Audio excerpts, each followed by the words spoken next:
era maior do que todos os homens do Oriente. Era Jó. Meu Deus do céu! Mas aí chegou um dia, irmãos, que o seu gado era de 7.000. Você voltou lá para o começo? Não. Isso. E iam seus filhos à casa uns dos outros e faziam banquetes, cada um por sua vez, e mandavam convidar as suas 3 irmãs, e comeram e beberam com eles. Interessante. Chega o dia que os filhos de Jó, cada um faz banquete na sua casa, e o convite deles era para as suas irmãs irem participar com eles nas suas casas. Sabe, irmãos, banquetes, isso agradara muito ao Senhor. Vamos ver aqui no decorrer da mensagem, versículo 5. Sucedia, pois, que, decorrido o turno de dias de seus banquetes, enviava Jó e os sacrificava, e se levantava de madrugada e oferecia sacrifícios de holocaustos segundo o número de todos eles, porque dizia Jó: talvez pecaram meus filhos e amaldiçoaram a Deus no seu coração. Assim fazia Jó continuamente. Interessante, irmãos. Jó era um pai tão responsável que os seus filhos faziam os banquetes, comiam, bebiam, talvez pecavam, como ele disse aqui, que fazia sacrifício pelos seus filhos, porque de repente os seus filhos poderiam ter pecado e ter sido amaldiçoados. E aí, por isso, Jó, ele fazia seus sacrifícios de holocausto em favor dos seus filhos, em favor da sua família. Mas olha aí no versículo 6, diz assim: em um dia em que os filhos de Deus vieram apresentar-se perante o Senhor, veio também Satanás entre eles. Então o Senhor disse a Satanás: de onde vens? E Satanás respondeu ao Senhor e disse: de rodear a terra e passear por ela. É só o que o Satanás sabe fazer, é passear. Deus é diferente. Oi? Deus é diferente. Deus não anda passeando. Deus trabalha pelo seu povo. Satanás, irmãos, ele tem tempo para passear, e no passeio dele, ele estava observando, sabe quem? Jó, os filhos de Deus. Ele estava observando, enquanto muitas vezes nós, filhos de Deus, vamos trabalhando, dando duro, lutando para poder sobreviver na terra. O nosso inimigo, Satanás, ele está andando do nosso lado, nos rodeando, nos observando, como disse o nosso irmão Pedro, não é? Ele está nos rodeando, bramando como leão, procurando a quem possa tragar. Por isso, igreja do Senhor, povo de Deus, nós devemos ter muito cuidado com esse nosso inimigo, porque ele, o trabalho dele é esse: é passear, observar, olhar as coisas para poder atacar. Tem alguém que gosta de passear? Repreenda. Cristão não pode viver passeando. Cristão precisa viver trabalhando. Cristão não precisa viver também de banquetes. Tem gente que gosta de banquete, que é uma coisa séria. Vive de banquete sempre em casa, onde quer que seja. É nos banquetes que acontecem as tragédias, porque nos banquetes ninguém vai estar ali com o coração contrito com Deus, não, irmãos. Mas quando nós estamos servindo ao Senhor, sim, aí nós estamos com o nosso coração voltado para o Senhor nosso Deus.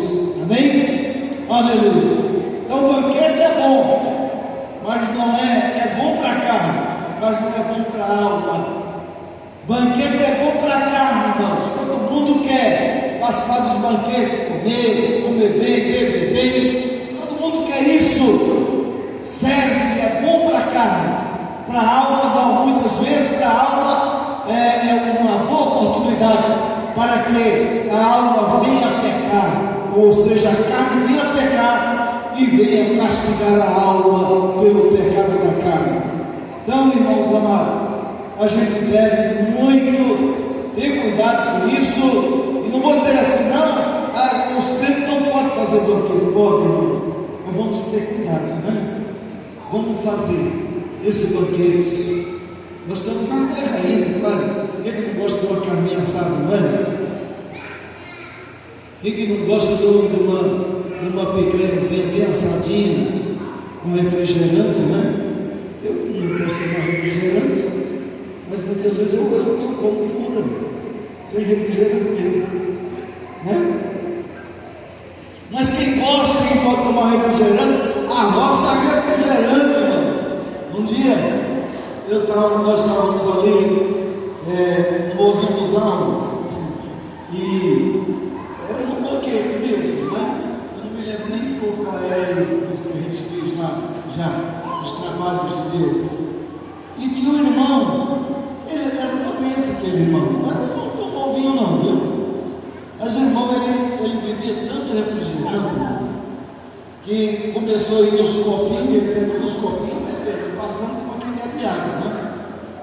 Aí daqui a pouco acabou os copinhos, aí ele ficou lá, pegou a garrafa de 1 litro de 2, garrafa de 2 litros, e aí ele colocou ali do lado dele, era só. Irmão, aquele garrafão de 2 litros ele bebeu todinho sozinho, depois de ter bebido alguns copinhos, aleatoriamente. E eu fiquei olhando aquela cena, meu Deus do céu, é muita saúde, porque eu não posso tomar nenhum.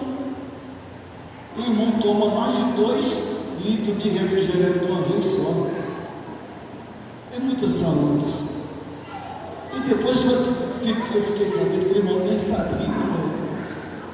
Meu Deus do céu, como é que pode? Né? As pessoas se sacrificam. Né? Pois é, só sendo uma preocupação mesmo, não sei. Só sei que 2 litros de refrigerante foi questão de poucos minutos, irmãos. Não foi questão de hora, não, foi poucos minutos. O irmão bebeu de uma vez, sem contar os copos que bebeu aleatoriamente, bebeu uns 3 ou 4, né?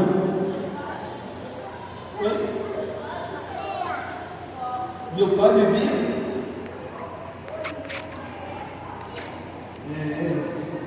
Não, tem gente que é fera na história, um negócio. Pois bem, vamos lá. Vamos lá aqui, irmãos. Então o Senhor disse a Satanás: quando viestes? E Satanás respondeu ao Senhor e disse: de rodear a terra e passaram por ele. Vamos lá, o 8. E disse o Senhor a Satanás: observastes tu, meu servo Jó? Porque ninguém há na terra semelhante a ele, homem íntegro, justo, reto e temente a Deus, e que se desvia do mal. Aí o que Satanás falou, versículo 9: então respondeu Satanás ao Senhor e disse: porventura teme Jó a Deus que te malte? Vai lá. Porventura tu não cercaste de sede a ele e a sua casa, e tudo quanto tens, a obra de suas mãos, abençoastes, o seu gado se tem aumentado na terra, mas estende a mão e toca-lhes em tudo quanto tens, e verás se não blasfema contra ti na tua face. Essas palavras são de Satanás, dizendo que se Deus tocasse ou permitisse ele tocar nos bens de Jó, Jó iria blasfemar de Deus na face do próprio Deus. Já pensou, irmãos? Versículo 12: e disse o Senhor a Satanás: eis que tudo quanto ele tem está na tua mão, somente contra ele não estendas a mão. E Satanás saiu da presença do Senhor. Mas observe aqui, irmãos, Satanás, ele anda procurando uma boa oportunidade para Deus permitir ele tocar em algum servo de Deus, Senhor. Ele anda procurando. Ele sabe que eu e você, que somos servos de Deus, temos compromisso com Deus, estamos na casa de Deus, nós estamos sob a proteção de Deus. Então ele sabe que não consegue tocar nesse povo aqui se Deus não permitir. Por isso ele procura as boas ocasiões para que ele possa tocar. Aí quando Deus permite ele tocar, aí ele faz estrago. É o que ele fez ali na vida de Jó. Ele tocou nos bens de Jó, tocou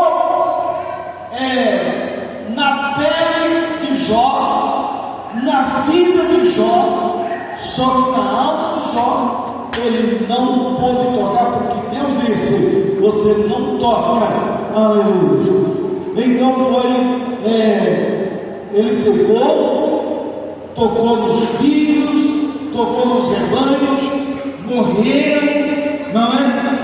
Teve uma certa ocasião que o diabo tocou nos rebanhos de Jó, que morreram tudo, e os filhos também morreram, e ficou só um mensageiro para trazer a notícia para Jó. Jó sofreu demais, chorou muito diante daquela situação, irmãos. Olha aí no versículo 13, aí diz assim: e sucedeu um dia em que seus filhos e filhas comiam e bebiam vinho na casa do seu irmão primogênito, que veio um mensageiro a Jó e lhes disse: os bois levaram, as jumentas pastaram juntos a eles, e deram sobre eles os sabeus e os mataram, e os servos feriram, espada, e só eu escapei para trazer-te a notícia, a nova. Tá, irmãos? Aqui foi a grande tragédia dos animais e dos filhos de Jó. Versículo 16. Estando estes ainda falando, veio outro e disse: fogo de Deus caiu do céu e queimou as ovelhas e os servos e os consumiu, e só eu escapei para trazer-te a nova. 17. Estando ainda este falando, veio outro e disse, ordenando os caldeus, 3 tropas deram sobre os camelos e os mataram, e os servos fugiram feriram ao fio da espada, e só eu escapei para trazer-te a nova. Estando ainda este falando, veio outro e disse, estando os teus filhos e tuas filhas comendo e bebendo vinho em casa do seu irmão primogênito, eis que um grande vento sobreveio da além do deserto, deu uns 4 ventos da casa, que caiu sobre os jovens e morreram, e só eu escapei para trazer-te a nova. Então Jó se lamentou. Meu Deus. Se levantou.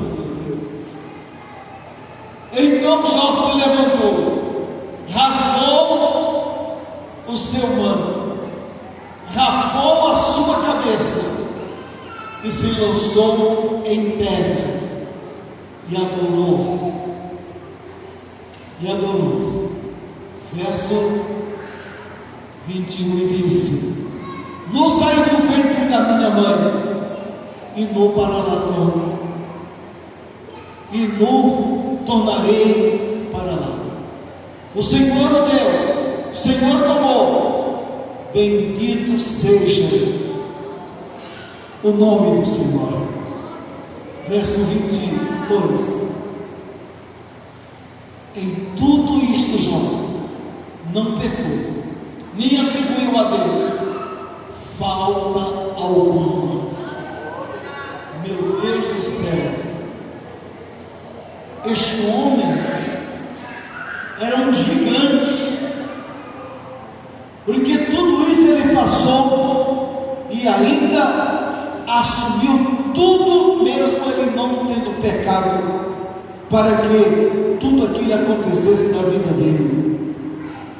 Às vezes a gente encontra pessoas querendo questionar Deus pelas coisas que acontecem na vida, questionando Deus: por que Deus que está acontecendo isso comigo? Por que Deus que está acontecendo isso na minha família, na minha casa? Eu já vi e já tentei consolar pessoas totalmente desesperadas e questionando Deus desta forma. Irmãos, nós não podemos fazer isso, não podemos questionar Deus, porque Deus faz o que lhe apraz fazer em nossas vidas. Jó foi tão temente ao Senhor, que em todas estas coisas, irmãos, ele não pecou contra o Senhor, ele não atribuiu a Deus falta alguma, aleluia, mas ele assumiu todas as faltas. Está acontecendo é porque eu mereço, aleluia. Olha como Jó foi um homem muito forte, irmãos, diante da situação. Só que chegou o dia que ele não suportou, não aguentou mais, e que ele, segundo a Bíblia, o tempo não dá mais para a gente prosseguir, ele amaldiçoou o próprio dia que ele nasceu.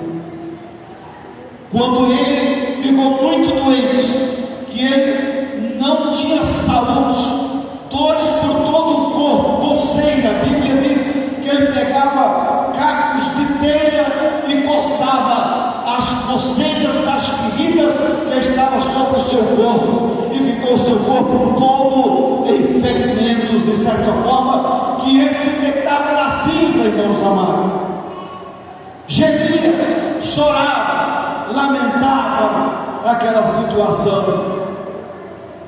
E um dia, a própria esposa de Jó chegou para ele: Jó, não aguento mais ver o tamanho sofrimento teu.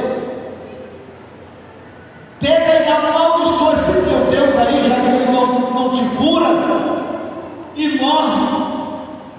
E ele arregava os olhos, com todo sofrimento, olha para a esposa e diz assim: tu falas como a louca está falando. Nunca vou fazer isso com o meu Deus. Eu recebi tanto os bens, o bem, o bom das mãos do meu Deus, que eu não mereci receber. E agora, o mal que eu mereço receber, eu não vou receber nunca. E sabe o que acontece, irmãos? Jó, ele resolve fazer uma coisa. Sabe o que ele fez? Orar pelos seus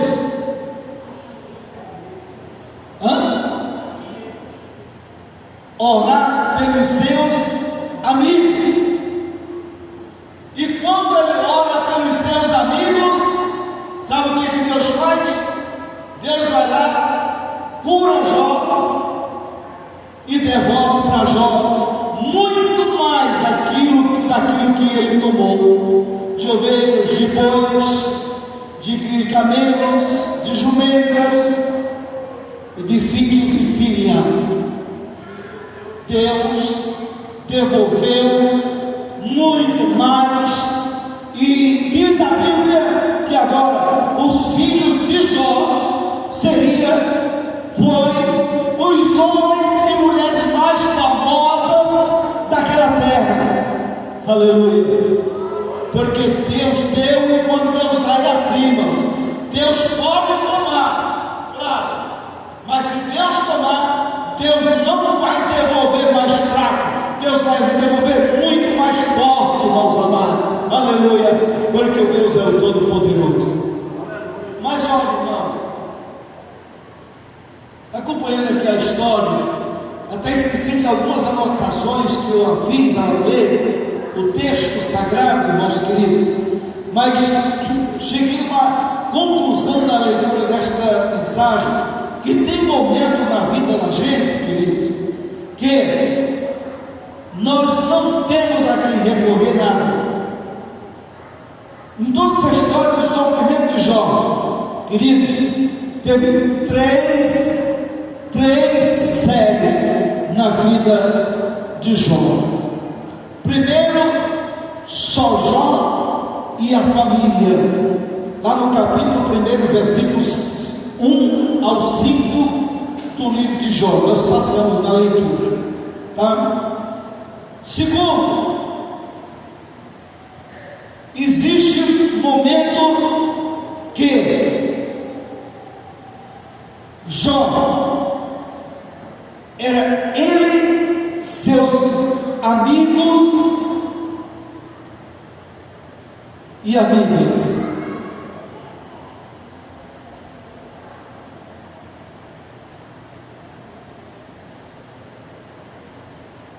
Estou lendo aqui errado, irmão. Não é isso aqui que eu quero. Sim, o diabo de Jó, na sua primeira série, coloca bem aí, cadê o volta lá? Saiu? Vai lá, irmão, coloca bem aí na tela. Capítulo 3, versículo 14 de Jó. 3 e 14. Vamos lá.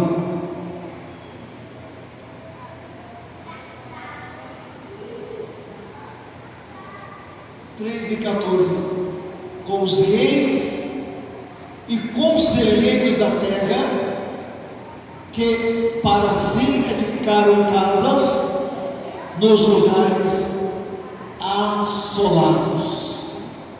Agora coloca bem aí também Jó, capítulo 15, versículo 21. 15 e 21.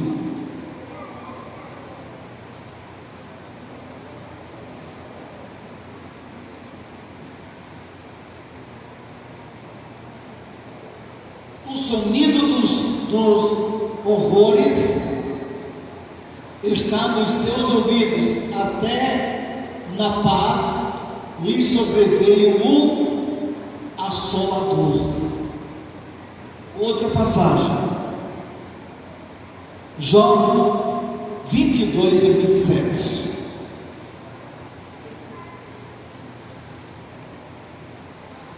Coloca aí. Orarás a ele, e ele te ouvirá, e pagarás os teus votos. Amém? Três passagens que refletem tudo na história de Jó. Chegou um momento na vida de Jó que ele não teve a quem recorrer, que foi só Jó e sua família. E olha que só ele e Deus. Tem momento na vida da gente que é só a gente e Deus. Não tem mais ninguém que possa fazer nada por a gente. Você entendeu, irmãos? E olha que essa situação, todos nós, vai chegar o dia que nós vamos passar por ela, que só a gente e Deus, e não adianta querer passar para os outros aquele sofrimento, porque é só a gente e Deus, só a gente e Deus. Amém? Por isso é que todos nós, irmãos, precisamos de Deus, porque nessas horas só Deus pode fazer alguma coisa e ninguém mais. Foi quando Jó estava lá, sem aguentar as dores, o sofrimento rolando pelo chão, na cinza no pó, e que a esposa dele disse: amaldiçoa teu Deus e morre. E que ele não aceitou a proposta da sua esposa, porque ele entendia que naquele momento era mesmo só ele e Deus, e acabou. Meus irmãos, que Deus abençoe, queridos. Só que tudo isso teve um propósito, irmãos, é que toda esta enfermidade de Jó veio trazer para Jó um conhecimento tão grande de Deus, que ele chegou a declarar: eu conhecia Deus apenas em ouvir falar que Deus existe, que Deus faz isso, que Deus faz aquilo, mas agora eu conheço a Deus. O quê? Como é? Com os meus olhos. Conheço não só de ouvir falar, mas os meus olhos veem o Senhor. Glória a Deus. Então, meus irmãos amados, que Deus nos abençoe e nos guarde para sempre, amados. Os amigos do Jó quiseram, não é, condenar Jó, disseram: Jó está passando por isso aí, porque tu pecou, tu fez coisa errada, por isso está passando por essa situação. Mas Jó não pecou. Deus deu essa declaração que nada Jó pecou. Tudo aquilo estava acontecendo exatamente para que todos daquela terra de Uz vissem que na verdade quem era Jó, que aquilo que Deus falou de Jó, ele realmente provou que era. O que Deus falou de Jó? Que Jó era justo, que Jó era íntegro e que Jó era temente a Deus. Toda aquela terra viu que Jó era realmente isso mesmo. Aleluia! Então, meus irmãos, e Deus abençoe, e Deus nos abençoe e nos guarde, que o Senhor nos ajude, que nós possamos, nos momentos difíceis da nossa vida, entender que é só Deus e nós, e que nós possamos, amados irmãos, assim sairmos vitoriosos, como João foi vitorioso depois. Amém? Vamos ficar de pé e vamos agradecer ao Pai Celestial.